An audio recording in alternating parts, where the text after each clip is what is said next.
As if the Labour Party could not become any more stupid, the chief panderer of the Labour Party, Sir Keir Starmer, has announced that they'll be celebrating a so-called Islamophobia Awareness Month.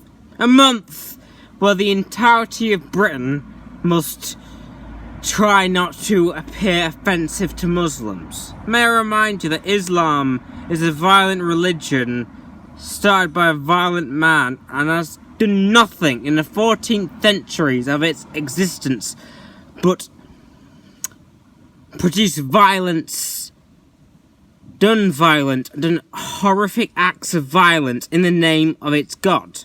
Islam is a religion that has killed, raped, stoned, tortured and destroyed its enemies in the name of its God and has done nothing about peace. But yet the media after 9/11 have done this weird victim narrative that Muslims are persecuted for their beliefs and that Islam is a religion of peace. Well, how can a religion founded by a violent paedophile who in the 7th century destroyed and conquered people possibly be peaceful? How can Islam ever be peaceful when all it preaches is violence? How can Islam be peaceful when it says that the greatest thing a Muslim can do is commit an act of jihad, an act of war against non-believers? So, Sir Keir Starmer, you pandering bastard who will do anything to appear to minorities for that sweet, precious minority vote. How about you take into consideration of what Muslims have done in Britain, which is jack shit? They have only done rape gangs, criminal organisations, terrorist organisations and terrorist cells.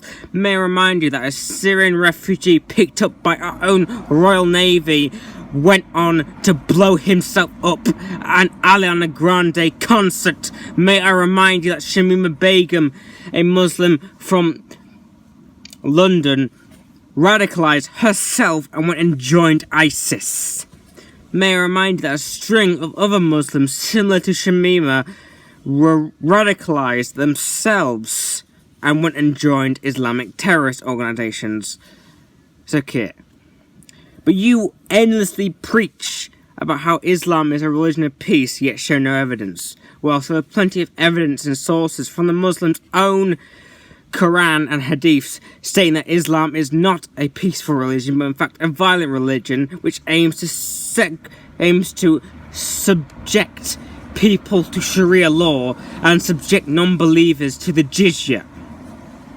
You endlessly preach about diversity and tolerance, yet most of your supporters live in the most whitest areas of the UK, whilst we, the Conservatives, live in the most multicultural areas of the UK, like Birmingham. We've seen the fruits of your labour and we do not like it. I've been to Scunthorpe, Sir Keir, and seen its fruit, and I'm absolutely appalled at what we've let into this country. We've let in people who hate us, who hate our very way of life and want to completely change it into their view. Most Muslims in the UK, according to a poll conducted in 2018, support the stoning of homosexuals. Most Muslims in the UK want Sharia law. Most Muslims in the UK think it's acceptable to put your daughter into forced marriage or even have female genital mutilation. These people are brainwashed at birth to believe that the word of Muhammad, a paedophile who lived 7 centuries ago, is the word of everything. They believe this ideology with their full heart and will gladly blow themselves up for it. We've let in a violent, intolerant religion which our ancestors warned us about into our nation.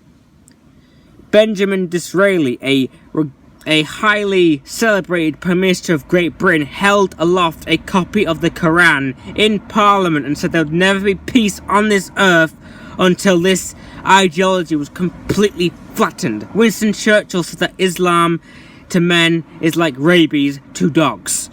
We have let in this violent religion, this evil religion, under the guise of multiculturalism, and it has done nothing but destroy our culture and our heritage in big cities like Birmingham, Luton, London, Sheffield. The list goes on and on and on and on. How long is it until the average British male realises just what we've let in through immigration? How long is it until the average British family realises the danger we have let into this country? We have let in people who hate us, who see us as colonisers and intent on colonising the colonisers.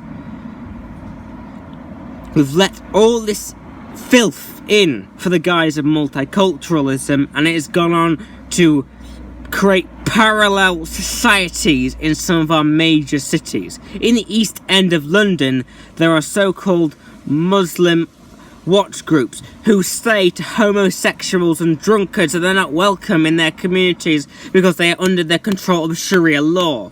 This is what we have let into this country for the guise of multiculturalism, and I think we can all agree with Suella Braverman by saying that multiculturalism has indeed failed in this country, importing the entire world, putting it in a bag, shaking it around, and whatever the hell comes out is not good for anybody.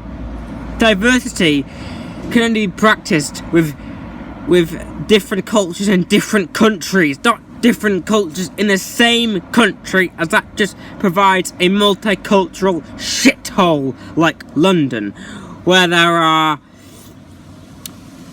there's acid thrown in women's faces because they are being unmodest. In Birmingham, the police have reported multiple accounts of Muslim fathers locking up their daughters in sheds and setting the sheds on fire because their daughters looked at a man twice or because they were unmodest. This is what we've let into this country for the guise of multiculturalism. This is what Blair deliberately did in the 2000s and in the 90s to rub the right's nose in diversity.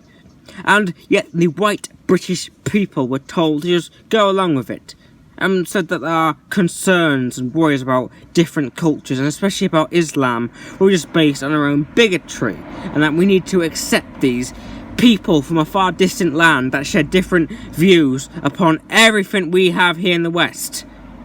We need to accept them with open arms because this was a Christian country.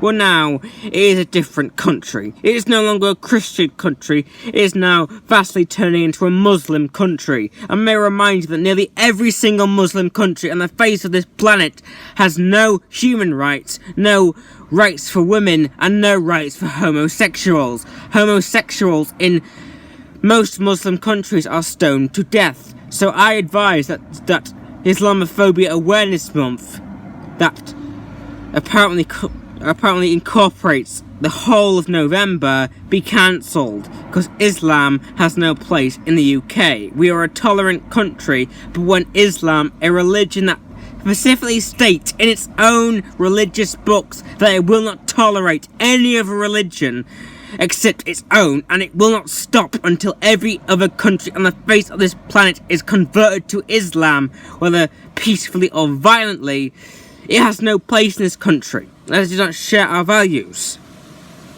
But yet, Sir Keir Starmer has announced that the entirety of November, a month in the UK which is traditionally about Remembrance Day, should now be given over to Muslims about Islamophobia. May I remind you that in most of the major cities in the UK are now